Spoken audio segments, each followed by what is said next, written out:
Cool.fm is the perfect station for music lovers who enjoy a mix of adult pop, modern country, and classic hits. Our unique blend of different genres creates an awesome listening experience that you won't find anywhere else. With Cool.fm, you don't have to constantly change stations to hear the music you love. Just download the Live 365 app and start listening to our curated selection of modern adult and country hits, as well as the classics you know and love. So tune in to Cool.fm and start enjoying the best of all your favorite music in one place.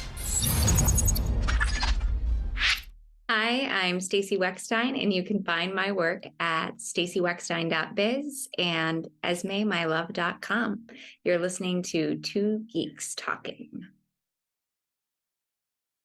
Good morning, afternoon, evening, everyone. Two Geeks Talking is an entertainment industry interview show where we interview the creative people from the comic, film, TV, movie, and video game industries. Of course, I'm your host, Kurt Sasso.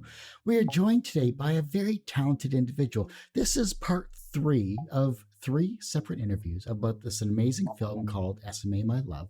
We had director Corey Choi on earlier on today. We had, of course, the amazing talented cinematographer DP Fletcher Wolf as well. We're joined by the ever-talented Stacey Weckstein. She plays Hannah on Esme, My Love. How are you doing today? I'm good. How are you? Better than my introductions. No, your introduction was great. It was live. For those that don't know anything about yourself as a creative person, tell us who you are and what you're bringing to Two Geeks Talking. Yeah, my name is Stacey Weckstein. I am originally from Oklahoma, and I've been in New York for some time now. And I mostly work on short films, and recently did this feature with Corey and Fletcher and Audr and many other crew that you can find their names on imdb.com. I like to, act, and I'm also a writer, and I'm producing. And yeah, I think that's like a high-level summary. That's wonderful. So multifaceted, as many people are in the film industry. I love that. Yeah. Have to be nowadays. Or maybe always. Yeah. What is the most misunderstood aspect about the psychological thriller genre as an actress that people outside the industry may not grasp? The most misunderstood aspect. I think it's probably that you assume somebody is, if they're the villain or if they're the person who is maybe going through something intense, that they're crazy or they're irrational. But I think from their perspective, they are simply either protecting someone they love and really going after that, as opposed to going after the crazy or the attack mode. It's really coming from it from an objective of wanting something that is positive to them and not something that is sinister. I think that maybe that's possibly misunderstood. I don't know. There's a variety of different genres that we're so used to seeing continuously, and being on the main focal point from the camera's point of view, yourself as an actress, though, it's interesting to see that kind of headspace as to what you have to do to get into that, especially with a role like Hannah and with Esme, My Love. Yeah. I think getting into it is really just connecting with the circumstances, which is the main part of any acting role. Is you're connecting with, who is this person that I'm acting with? What do I want from them? And how am I going to go about getting it? And what's at stake if I can't get it? And I think in this case, what's at stake is she feels her daughter's life, which is about as high as you can go, unless you want to say the world is higher than one person. The needs of many versus the needs of the few. That's a famous Star Trek quote, quite possibly. What drew you to the role of Hannah in Esme, My Love, and how did you prepare to bring the depth and authenticity to the character? Yeah, I think what drew me to the role was the script was mysterious. It's only 2 characters. You're really carrying this as an actor, and it's a great opportunity to do a full journey with just one person and to find how much variety and spice you can find in all of that, which luckily Corey and Fletcher and gave us a lot to work with. I think my preparation was was pretty intense. I would read through the script repeatedly. I broke down the scenes. I would put them in different orders. I had like just nerdy stuff that actors do. And in addition, we also had a lot more rehearsal, in fact, than I've ever had on a film. It felt more, Corey, it comes from an audio background. So it was kind of interesting in that he would have us rehearse in the sound studio, just the audio, and you would do it back and forth and rehearse in that way. And then in addition to that, I would go home and rehearse because I like to be physical. So I would rehearse physically, like the different behaviors and play around with what I could find in that way. And that was one thing that I noticed about the trailer here, and speaking with Corey and Fletcher as well too. You had to dive into the lake, you had to do that type of physical aspect. There was other areas that I'm sure the trailer highlighted as well too. I can't wait to see the digital version of this once it finally comes out on June 2nd. That's when this interview is going to be released as well too. So it just seems like an exciting and wonderful time. Yeah, it is really exciting to finally see it come to fruition and see the full thing. Because as an actor, you don't know. I mean, the editor holds so much of the cards, really. We can only do so much. Not true. You can do so much. And that was the one thing I noticed in the trailer as well too, was the chemistry you had with, of course, your amazing co-star Audrey Grace Marshall as well too. How did that on-screen chemistry happen and feel throughout the production, even maybe the pre and post-production of the film? And how did working with her enhance the overall dynamic of these characters? Oh, I mean, Audrey is simply phenomenal.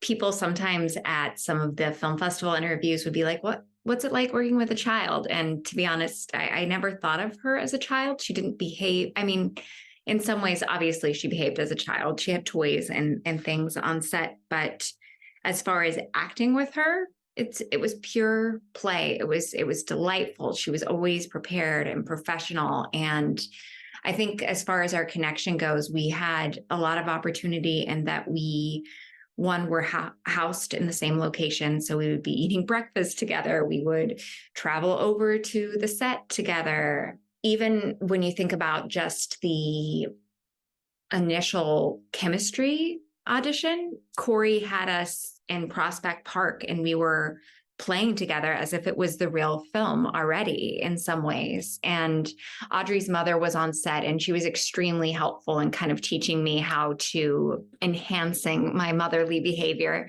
and making sure that as I was grabbing her, it was the way a mother would grab her, because initially it was too soft. Like I was afraid of hurting her because she was tiny. Things like that really, I think helped create the chemistry, just time, really. It was a short shoot as well, too, 13 days. I mean, that's not a lot of time to really put together a feature either. Like, that's incredible. Yeah. I think the pre-prep that Corey did in the sound studio with us rehearsing that way, even what I'd mentioned, the Prospect Park callbacks, even that I think helped in some ways. That was his rehearsal and prep and ours.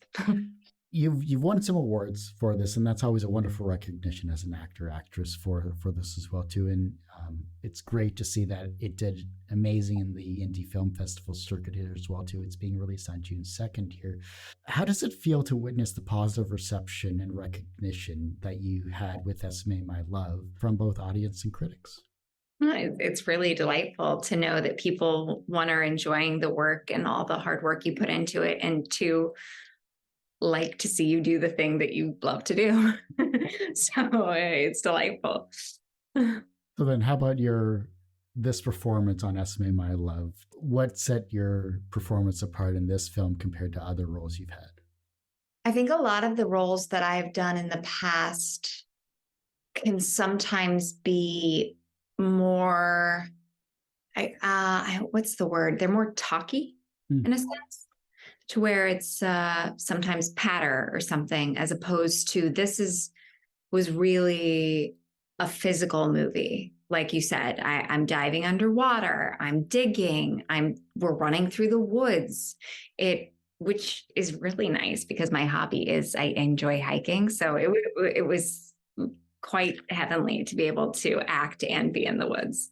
And also, this was my first, I think I can say, my first real feature. I had done, I think, something that was maybe, I think it still would have been classified as a short film. So this was my first real feature, which is where I was the lead, I should say. Yeah. And you've done such a great job with this as well, too. What is it about acting that excites you, and what is it about acting that drains you?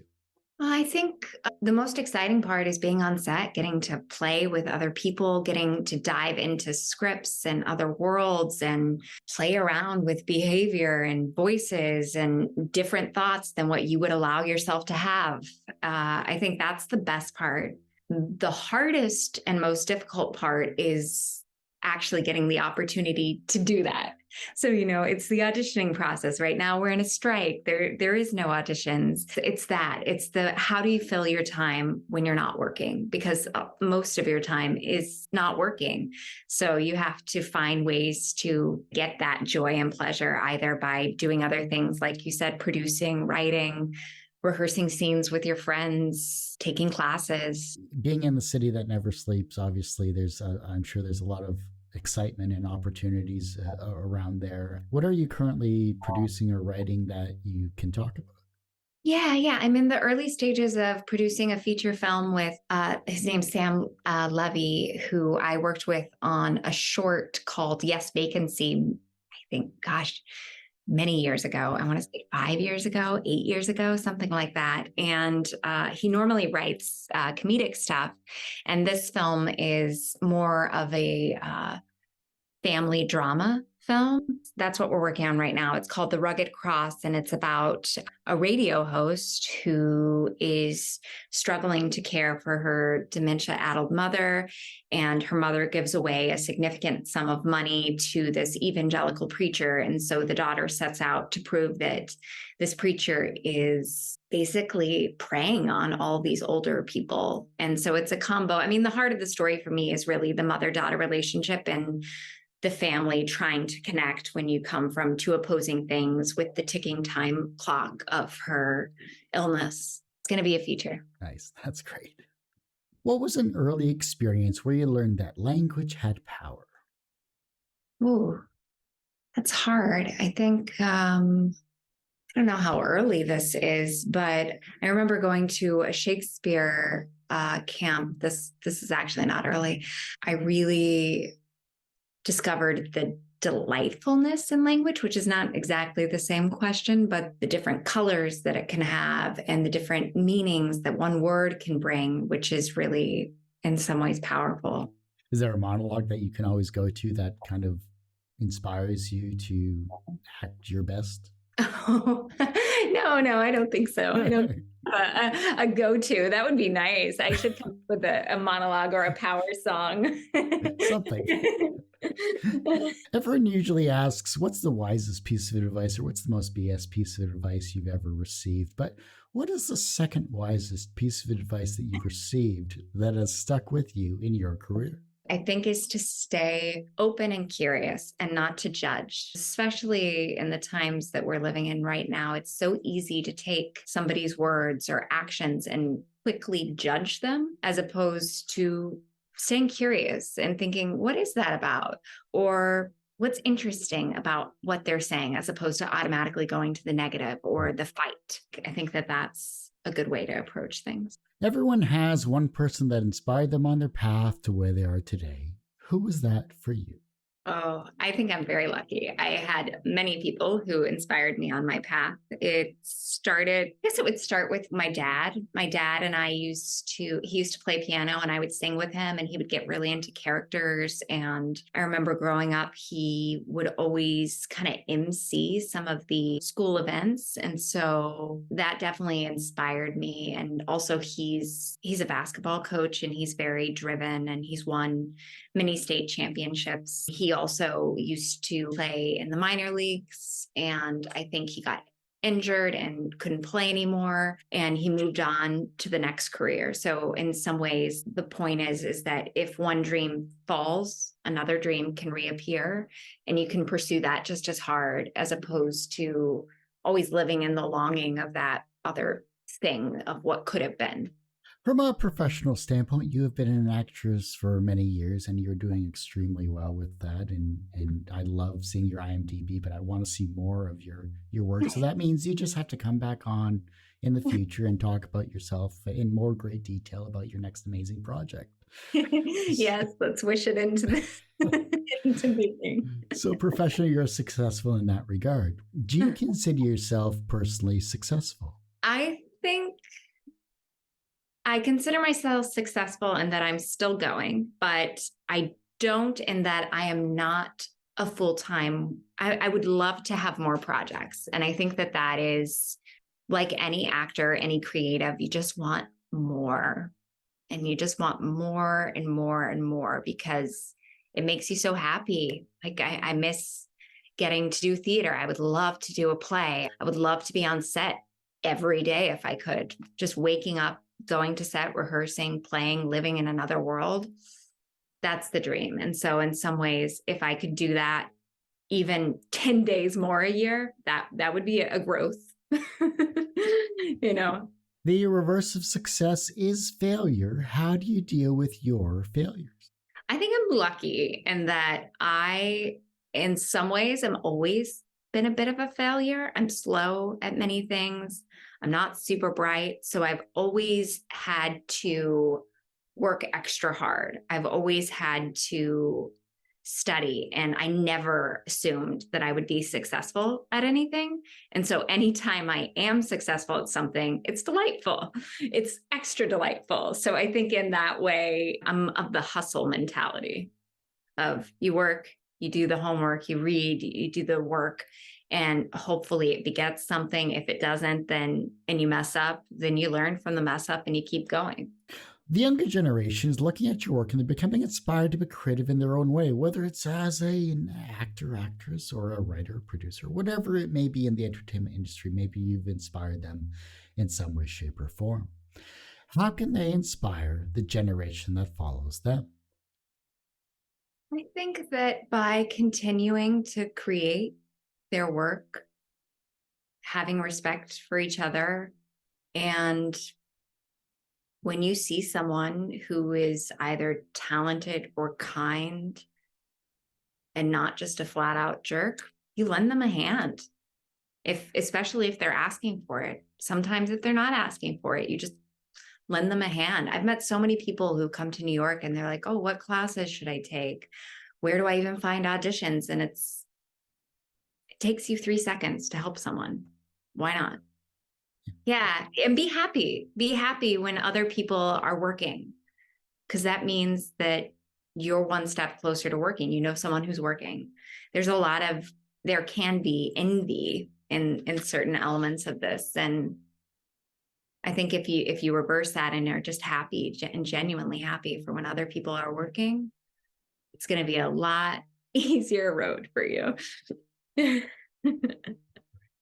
If your life was a movie, what would its title be?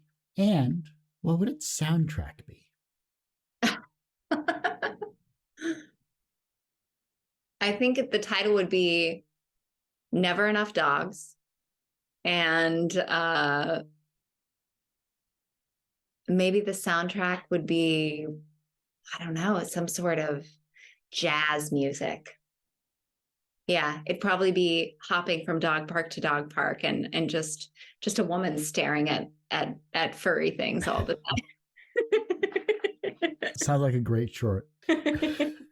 Well, Stacey, I do hate to say it, but that ends this particular episode of Two Geeks Talking. I want to thank you so much for coming on the show. Yeah, no, thank you for having me. Before I let you go, though, where can we find you? How can we support you? Of course, where's Esme, my love, and anything else you'd like to promote? Yeah, Esme, my love is at esmemylove.com, and you can go there on June 2nd and it will list all the locations that you can see the film, and any info on me and the stuff that I'm producing is just on my website, staceyweckstein.biz. Thanks. Well, like I said, that ends this particular episode of Two Geeks Talking. You can, of course, find this interview and 1,000, probably 1,200 plus others, I've lost count, since 2008 on our website, tgtmedia.com or twogeekstalking.com. That's the word two, not the number two. Of course, our website's going through a revamp because, reasons, and I'm only one person. And of course, go to our YouTube channel, which is a lot more updated than our website, which is youtube.com/TGT Media. The podcast is back after 12 years, which you can find it at twogeekstalking.podbean.com, or just search for Two Geeks Talking on iTunes, Spotify, and any of your favorite podcasting streaming services. And as I say every week, everyone has a story to tell. It's up to me to help bring that out. Thanks for listening and watching on Two Geeks Talking.